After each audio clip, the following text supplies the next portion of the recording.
এবার ব্রহ্মপুত্র নদীর নিচে দিয়ে ছুটবে গাড়ি আর ট্রেন। 6 ঘন্টার পথ কমে যাবে কয়েক মিনিটে। ঐতিহাসিক সিদ্ধান্ত নিল কেন্দ্রীয় সরকার। প্রধানমন্ত্রী নরেন্দ্র মোদীর নেতৃত্বে অনুমোদন পেল ব্রহ্মপুত্র নদীর নিচে ভারতের প্রথম রোড রেল টানেল প্রকল্প। ব্রহ্মপুত্র রিভারের নিচ দিয়ে তৈরি হবে 38 কিলোমিটার দীর্ঘ টুইন টিউব টানেল, যা যুক্ত করবে গোপুর ও নুমালিগড়কে।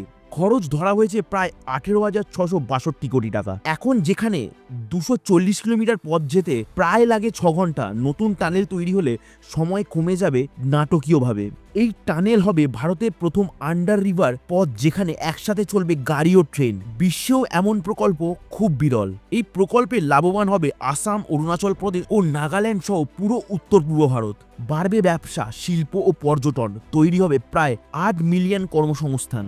ভারতের এই মেগা প্রকল্প নিয়ে আপনাদের মতামত কি, কমেন্ট করে জানাতে ভুলবেন না। আর অবশ্যই চ্যানেলটাকে সাবস্ক্রাইব করে দিয়ে যান।